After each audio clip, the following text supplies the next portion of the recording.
머릿속에서 잠시 빛나다가 금세 흩날리는 영화들이 있죠. 그저 별 생각 없이 즐겁게 볼 수 있는 그런 영화들. 저는 그런 영화들도 무척 귀하다고 생각합니다. 반면에 머릿속에만 머물지 않고 어느덧 가슴 한켠에 깊이 새겨지는 영화들이 있습니다. 저는 처음 봤을 때 그 몽글몽글한 감정을 다시 느끼기 위해서 시기별로, 계절별로 반복해서 그 영화들을 봅니다. 그중 하나가 바로 라라랜드입니다. 그리고 그 영화가 제가 로스앤젤레스를 찾은 유일한 이유입니다. 그렇게 찾은 LA에서 한 달을 지냈습니다. 제 생에 아주 오랫동안 기억될 것 같은 한 달입니다. LA에 온 가장 중요한 이유. 라라랜드의 촬영지를 둘러본 이야기를 LA의 첫 번째 에세이 영상에 담았습니다.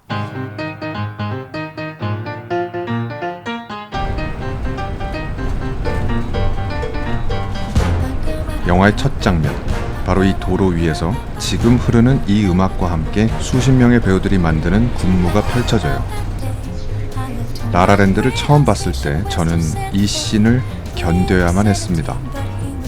솔직히 말해서 저한테는 그 첫 씬이 그리 신나지 않았거든요. 세계여행을 하면서 여행객들하고 라라랜드 이야기를 자주 나누곤 했습니다. 그중 라라랜드를 별로 좋아하지 않는 사람들에게 그 이유를 물어보면 대개 영화 속에 여러 곳을 채우고 있는 춤과 노래를 거론하더라고요. 저는 충분히 이해한다고 말합니다. 다만 라라랜드의 정수는 춤과 노래에 있지 않다는 말을 덧붙이면서요. LA의 110번 도로와 105번 도로가 교차하는 이 공간을 직접 걸어볼 수 없다는 게 무척 아쉬웠습니다.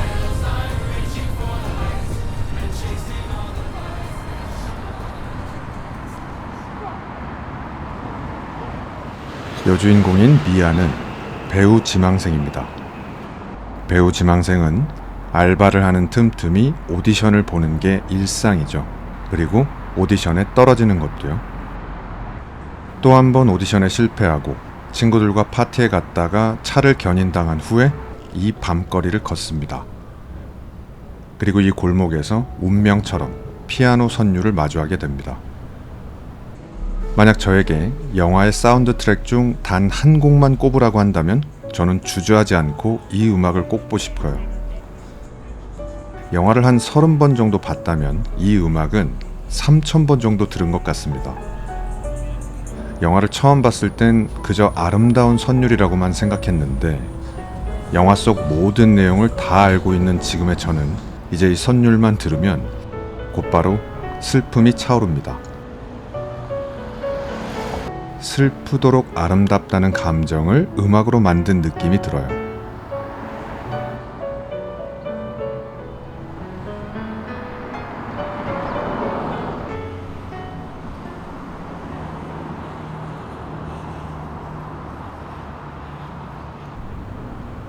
영화는 곧바로 남자 주인공인 세바스찬의 시점으로 넘어갑니다.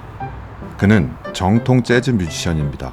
카페 음악을 연주하며 생계를 이어가고 있지만 그는 늘 정통 재즈를 추구하죠. 해서 그는 정통 재즈가 사라지고 있는 현 시대가 무척 괴롭습니다. 이곳 드라이브스루 가게에 앉아서 건너편에 있는 한 가게를 매우 불편한 시선으로 바라보죠. 정통 재즈의 상징과도 같았던 그 가게는 이제 삼바 댄스를 주고 타파스를 파는 가게가 됐어요. 세바스찬은 그에 분노하면서 그들이 만든 콜라보를 조롱합니다. 세바스찬이 보기에 전혀 어울리지 않는 요소들의 조합에 많은 사람들이 열광하는 지금의 세태가 마음에 들지 않는 거죠. 라라랜드를 처음 봤을 때 저는 30 중반이었어요. 원래 하고 싶었던 걸 포기하고 오직 세후 연봉 1억을 달성하기 위해서 쉼없이 달리던 시절이었고 조금만 더 가면 분명 닿을 수 있을 것만 같던 순간들이었습니다. 그리고 그 당시에 저는 아직 포기한 꿈에 대한 미련을 완전히 버리지는 못했어요. 지금은 분명히 압니다. 제 예전의 꿈을 이루기엔 저의 재능은 한없이 뭉툭하기만 하다는 사실을. 하지만 라라랜드를 봤을 당시엔 그렇지 않았습니다. 그저 노력이 부족해서 실패했던 게 아닐까 하는 미련이 가끔씩 저를 공허하게 만들었거든요. 그래서 라라랜드의 세바스찬을 보면서 이게 부러움인지 질투인지 정확하게 분간하기 어려운 감정을 느꼈습니다. 세바스찬처럼 재능은 확실하지만 적절한 시대와 끝내주는 운빨을 만나지 못한 사람의 이야기가 안타깝기는 했지만 재능을 가진 자의 절규와 절망이 제 눈엔 굉장히 멋지게 보이기도 했거든요. 물론 세바스찬 역의 라이언 고슬링 배우 자체가 멋진 것도 분명 큰 몫을 하겠죠.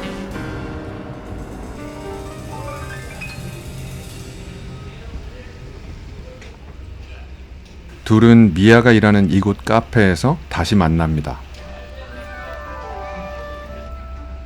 두 차례 삐걱댔던 우연한 만남 후에 세바스찬이 그녀를 만나기 위해 일부러 찾아옵니다. 촬영지는 워너브라더스 스튜디오 세트장입니다. 당연히 영화 속 따뜻하고 화사했던 느낌은 사라지고 없지만 그래도 온 보람이 있었던 것 같습니다. 물론 라라랜드의 팬이기에 가질 수 있었던 보람이 아닐까 싶고요. 세바스찬과 미아는 세트장 곳곳을 거닐며 자신들의 이야기를 주고받습니다.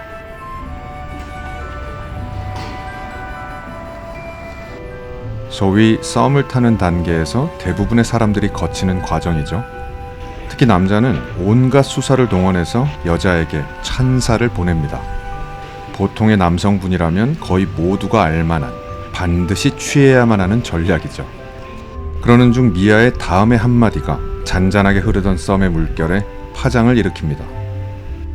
난 솔직히 재즈가 별로야. 영화를 처음 봤을 때 이 장면을 보면서 저는 이런 생각이 들었습니다. 나는 상대의 다름 혹은 틀림에 대해 어디까지 허용할 수 있을까? 그리고 30 중반이었던 그때와 40 중반이 된 지금은 그 허용치가 어떻게 변했을까 하는 생각을 최근에 굉장히 많이 하게 됩니다.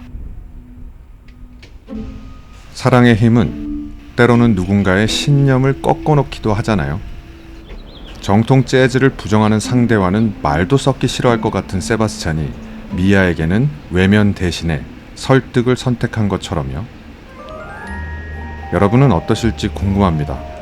연인이나 부부관계에서 서로 꼭 들어맞아 매일매일이 행복할 수도 있겠지만 대개는 이런저런 의견 차이가 있잖아요. 다들 어떤 선택을 하고 있을까요? 아무튼 나중에 물가 영상에서 워너브라더스 세트장 투어 비용을 언급하겠지만 이게 좀 비쌉니다. 프로그램이 빈약한 데 비해 비싸게 느껴졌어요. 카트를 타고 이동하며 이곳저곳을 들르다가 끝나는 투어거든요. 헌데 라라랜드에 나온 공간에는 전혀 들르지 않더라고요.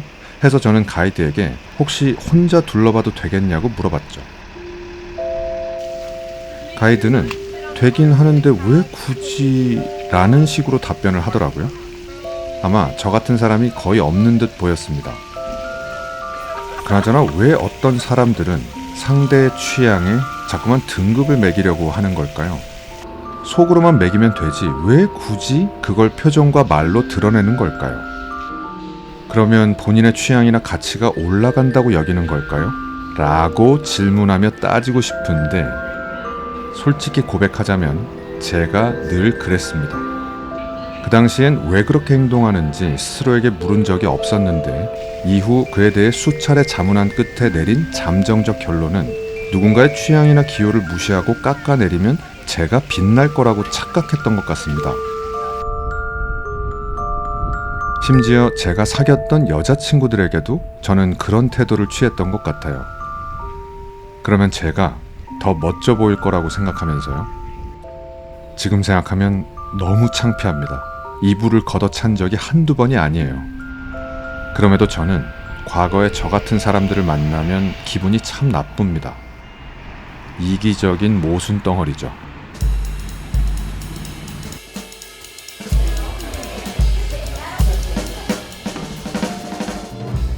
세바스찬은 이곳 재즈 카페에 미아를 데려와서 정통 재즈에 대해 설파합니다. 재즈가 어떤 오해를 받고 있는지, 진짜 재즈란 무엇인지에 대해 열변을 토하는 세바스찬의 모습이 참 멋집니다.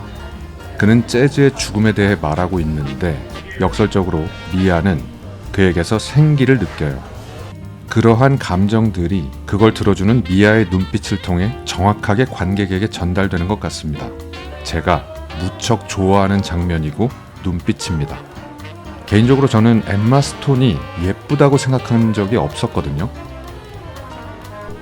라라랜드 이전에도 그랬고 라라랜드 이후 지금까지도 그 생각은 변함이 없습니다.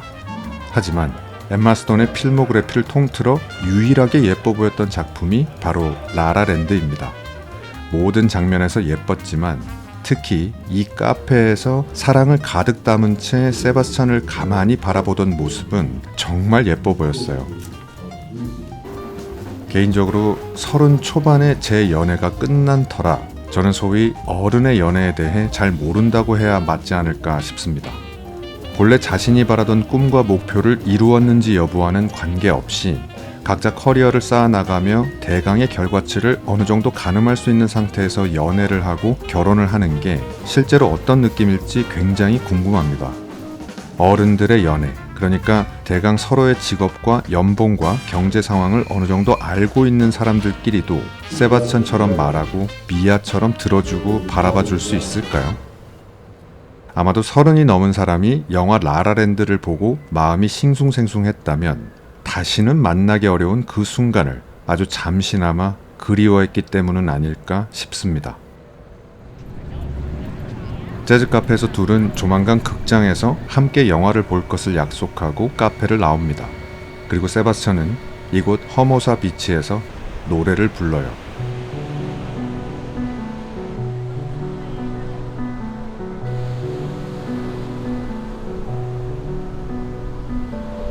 방금 나왔던 라이트하우스 카페가 이곳 허모사 비치에 위치해 있습니다. 해서 이렇게 낮에 허모사 비치에 와서 시간을 보내다가 해가 지기 직전 라이트하우스에 들어가서 저녁도 먹고 재즈 공연을 한 곡 들은 후에 해질녘의 허모사 비치 풍경을 담고 싶었어요. 헌데 재즈 공연이 굉장히 늦게 진행되는 바람에 한 곡을 듣고 나왔더니 너무 어두워진 상태였습니다.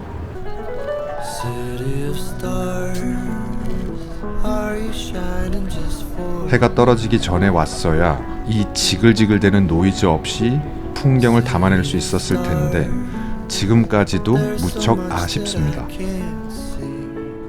사실 실제의 모습은 영화 속 공간의 느낌과는 많이 달랐습니다. 하지만 라라랜드의 팬이라면 이곳에서 자연스레 이 노래를 흥얼거리게 될 것 같습니다. 노래 자체도 좋고 이곳 허모사 비치의 석양과도 잘 어우러지지만 가사의 내용 또한 그 모든 요소들과 적절하게 조화를 이루고 있는 것 같아요. 너무나도 황홀한 지금의 감정이 새로운 여정에 대한 암시인지 아니면 이것 또한 여태 그랬던 것처럼 또 하나의 실패로 끝나버릴 불꽃인지 어느 누구도 확실하게 답할 수 없는 그 질문에 대해 노래하는 마음.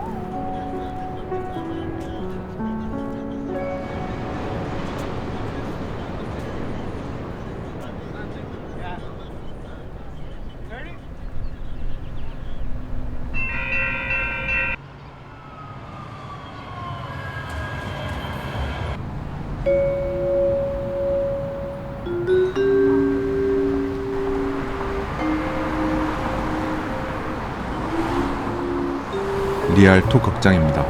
둘은 약속대로 영화를 함께 보며 사랑을 확인합니다. 영화에서는 낮에 차를 타고 가는 미아의 시선으로 한번 나오고 밤에 이곳 극장 앞에서 세바스찬이 미아를 기다리는 모습으로 한번 나옵니다. 해서 밤에 다시 올까도 고민했었는데 나중에 따로 언급하게 될 것 같은데요. LA는 관광지와 주택가의 갭이 상당히 큰 편이었습니다. 제가 미국의 총기 사고에 겁을 잔뜩 먹고 있던 터라 웬만하면 밤에 주택가를 거니는 건 자제하게 되더라고요. 아무튼 영화에 나온 극장 내부는 이곳 극장이 아닌 다른 곳에서 촬영됐다고 합니다. 저는 그거랑 상관없이 이곳 극장 내부가 궁금하더라고요. 마침 관계자가 작업 중이어서 촬영 허락을 구할 수 있었습니다. 사실 뭐 별게 없는 풍경이죠. 하지만 괜히 기분이 좋았습니다. 영화를 너무 좋아해서 영화 속 촬영지들을 찾아가 본 적이 있는 분이라면 제 마음을 이해할 거라고 생각합니다.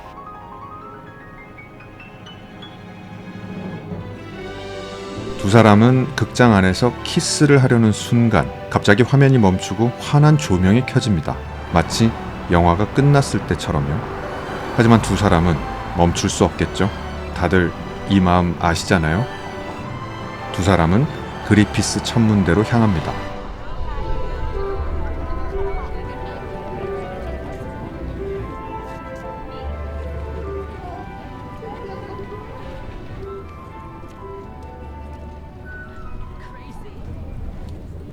라라랜드는 기본적으로 무척 아름다운 영화입니다. 일단 두 배우의 외모 자체가 참 아름답죠. 그리고 영화 속 거의 모든 장소들이 아름답게 보입니다. 감독도 영화 전체의 색감에 굉장히 신경을 많이 썼다고도 했고요.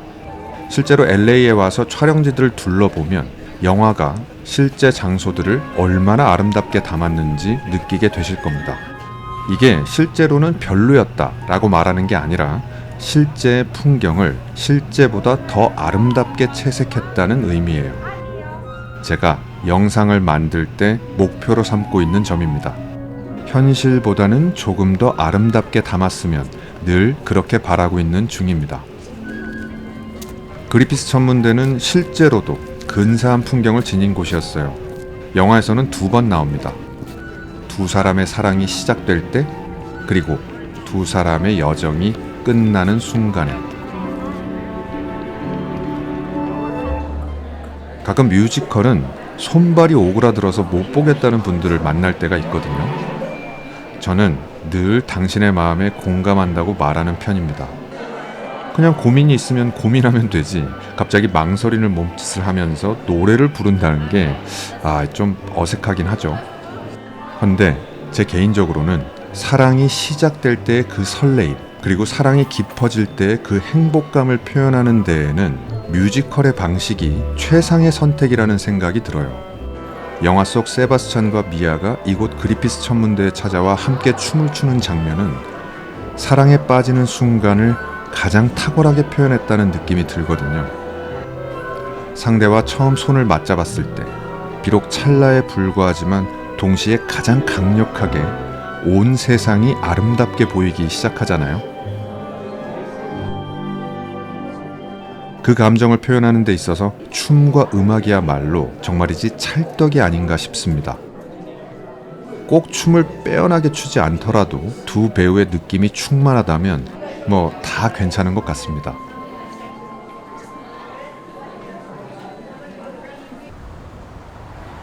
그리고 이곳 미아의 집을 시작으로 두 사람의 사랑이 깊어지는 과정을 담은 장면들이 빠르게 지나갑니다. 안으로 들어가서 촬영을 하고 싶었는데 여기에는 관리사무소 같은 곳이 없어서 누군가에게 허락을 구할 수가 없었어요. 그리고 영화에서는 밤에 등장하기도 해서 저도 밤에 다시 찾고 싶기도 했지만 역시 밤에 주택가에 가는 건 좀 무서워서 포기했습니다. 여전히 무척 아쉽습니다. 이곳은 뒷문입니다. 영화에서는 낮에 세바스찬이 차를 대기하고 있고 미아가 이 문으로 나와서 그의 차에 올라타는 장면이 나와요. 그리고 자막으로 썸머가 뜨죠. 사랑이 뜨거워지는 시기죠.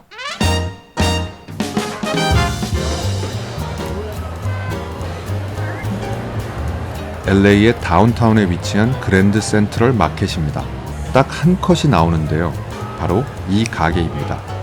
낮에는 사람이 많아서 이렇게 나중에 밤에 다시 찾아와 제가 앉아있는 셀프 컷을 찍었습니다. 직원분께서 흔쾌히 촬영을 허락해줘서 참 좋았습니다만 저 간판의 네온 사인을 잠시만 좀 켜주시면 안 될까요? 라고 부탁하지 못한 게 여전히 아쉬움으로 남습니다. 괜히 피해를 주는 것 같기도 했고요. 또 부탁했다가 촬영 자체를 못하게 하면 어쩌나 싶기도 했거든요. 와츠타워라는 곳으로 향하는 중입니다. 역시 영화에서는 딱 한 컷 나오는 곳이에요. 심지어 제가 간 날엔 운영도 안 하더라고요. 이렇게 사방이 철제 펜스로 둘러져 있어서 촬영 각이 잘 나오지도 않았고요. 괜히 왔다 싶었습니다. 이곳은 LA의 주택가에 위치해 있습니다. 주변에 아무것도 없어요. 제가 동남아 국가들에서는 로컬 골목을 거니는 걸 굉장히 좋아하는데 LA의 로컬은 별로 매력적이지도 않을 뿐더러 치안도 좋지 않은 편이라고 해서 달리 할 수 있는 것도 없었습니다. 아무튼 이곳에서 다시 한번 영화 라라랜드의 영상미에 감탄하게 됐습니다. 제 카메라로 헐리우드에서 쓰는 카메라에 비빌 수는 없겠지만 영화 속 이 장소의 때가를 흉내라도 내보고 싶었는데 정말 이게 쉽지가 않습니다. 엔젤스 플라이트라는 이름의 전차입니다. 역시 영화 속에서는 잠깐 등장하는 곳입니다. 두 사람이 이곳에서 짧게 춤을 추는데 그 모습이 정말 예뻐 보였어요. 제가 국가마다 한 편씩 시네마틱 영상을 만들고 있는데 보통은 미리 그걸 염두에 두고 촬영을 하지는 않거든요. 하지만 LA의 시네마틱 영상은 LA에 오기 전부터 어느 정도 구상했던 게 있었습니다. 반드시 라라랜드 OST를 쓸 생각이었고 촬영지를 찍은 장면들이 줄을 이룰 게 명확했거든요. 해서 이곳 엔젤스 플라이트에서 춤을 추는 제 모습을 꼭 촬영하고 싶었습니다. 당연히 사람들이 있을 때 할 용기는 없고요. 계속 기다리다가 이렇게 촬영에 성공했습니다.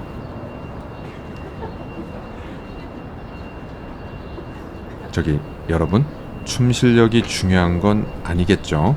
마음이 중요한 겁니다. 부디 LA 시네마틱 영상을 보면서 조금이라도 즐거우셨기를 바랍니다. 그렇게 아름답고 찬란한 두 사람의 모습을 담은 장면들이 빠르게 지나가고 이제 두 사람은 조금씩 삐걱거리기 시작합니다. 차이나타운에 위치한 로얄 파고다 모텔입니다. 영화 속에서는 미아가 전국 투어를 돌고 있는 세바스찬에게 음성 메시지를 남기며 걸을 때 배경으로 나옵니다. 딱 한 컷 등장하지만 영화 속 거의 모든 장면들처럼 이곳 또한 참 아름답게 보였습니다. 물론 두 사람의 관계는 그와는 정반대 방향으로 나아갑니다.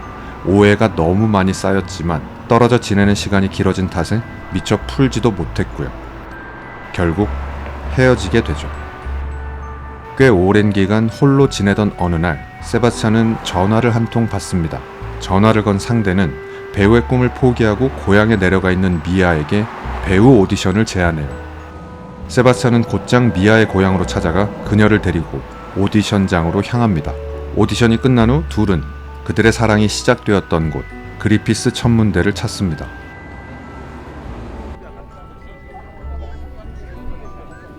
이렇게 벌건 대낮에 말입니다. 밤에 건물을 채색했던 아름다운 석양과 조명이 만들어낸 불빛은 이제 없습니다. 아마도 이건 감독이 의도한 게 아닌가 싶어요. 사랑을 시작하는 순간의 환상적인 감각과 사랑이 끝난 곳에 남은 현실적인 인식을 극명하게 대비시키기 위해서 그리피스 천문대의 밤과 낮의 풍경을 나란히 보여준 게 아닌가 싶은 거죠.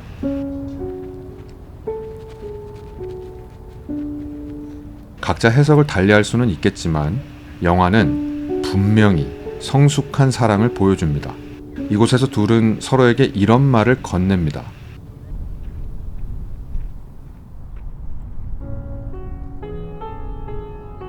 나는 너를 영원히 사랑할 거야.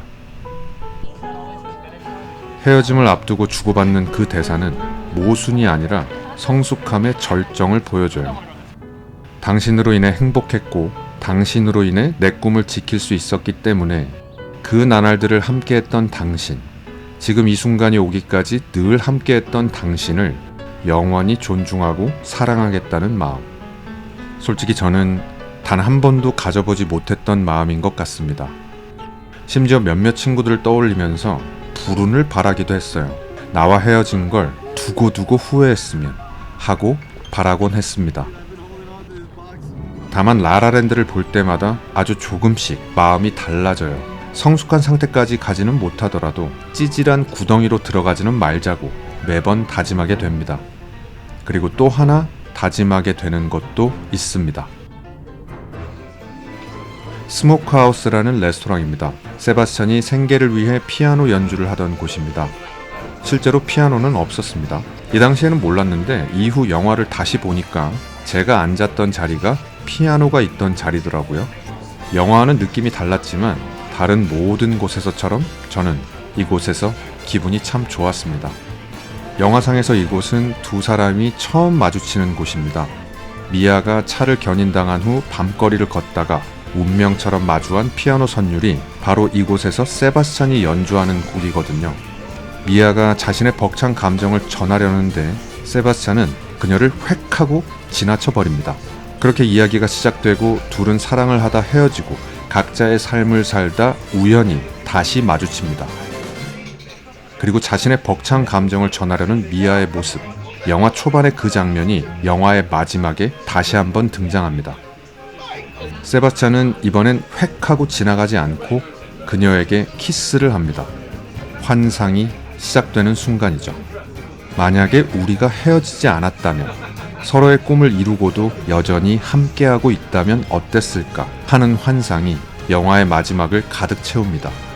모두의 마음을 무너뜨리는 환상이죠. 현실적으로는 불가능하다는 걸 모두가 알고 있지만 누구나 한 번쯤은 대책 없이 붙들고 매달려봤던 환상. 개인적으로 환상으로 점철된 그 마지막 씬이 라라랜드의 정수가 아닐까 싶습니다.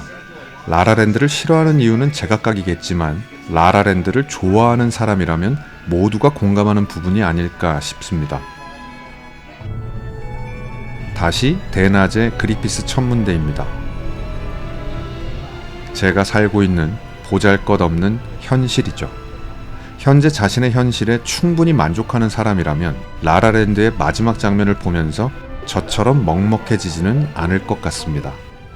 하지만 현실에 충분히 만족하지 못하는 사람들, 과거 어느 한순간 혹은 뭉뚱그려진 채로 희미하게 존재하는 과거의 한 덩어리에 자꾸만 미련이 남는 사람들, 그래서 만약에 그때 그렇게 했다면 하고 수차례 상상해본 사람들, 그런 사람들은 가장 좋은 선택들의 합으로 이루어진 마지막 장면을 보면서 여러 가지 감정을 느끼게 되지 않을까 싶습니다. 앞서 언급했던 라라랜드를 보며 하게 되는 또 하나의 다짐은 미래에는 가급적 후회하는 순간들을 만들지 않기 위해 노력하자입니다. 과거는 흘러가게 놔주고 현재에 집중하며 되도록이면 가장 최선의 선택을 할 수 있도록 노력하자이고요.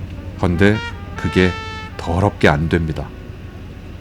매번 하는 다짐은 수시로 허물어집니다. 어쩌다 의지가 충만할 때에도 때로는 주위에서, 때로는 세상이 제 다짐을 가만히 놔두지 않습니다.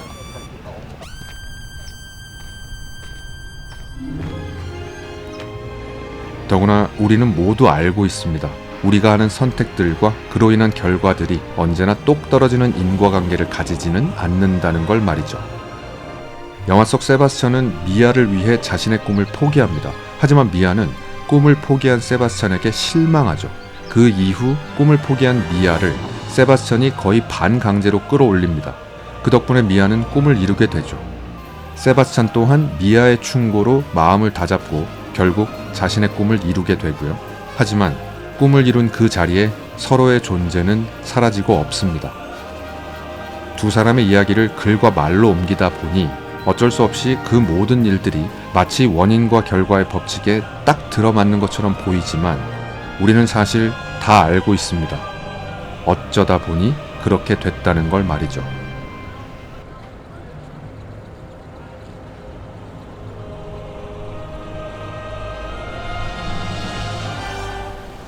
만약 세바스찬과 미아가 애초부터 꿈을 포기하지 않았다면 둘은 잘 됐을까요? 역시 우리 모두는 정답을 알고 있습니다. 아무도 그에 대해 대답할 수는 없다는 걸 말이죠. 그저 되도록 좋은 마음으로 생각하고 행동할 뿐, 그게 어떤 결과로 이어질지는 아무도 알 수 없습니다. 그걸 잘 알고 있으면서도 수시로 저는 라라랜드의 마지막 장면으로 돌아가곤 합니다. 그때 그렇게 했었다면, 그때 그렇게 하지 않았었다면 나는 지금 이보다는 더 나은 삶을 살고 있지 않을까 하면서 말이죠. 영화의 맨 마지막, 환상의 장면이 끝나고 현실로 돌아온 두 사람은 잠시 동안 서로를 바라봅니다. 그리고 희미한 미소를 주고받습니다. 그 후 곧바로 미아는 뒤를 돌아 자리를 떠납니다. 세바스찬은 다음 곡을 연주하기 시작하고요. 저 역시 늘 그들처럼 수시로 지나간 과거를 후회는 하더라도 매번 힘을 내며 현실에 집중할 수 있었으면 좋겠습니다.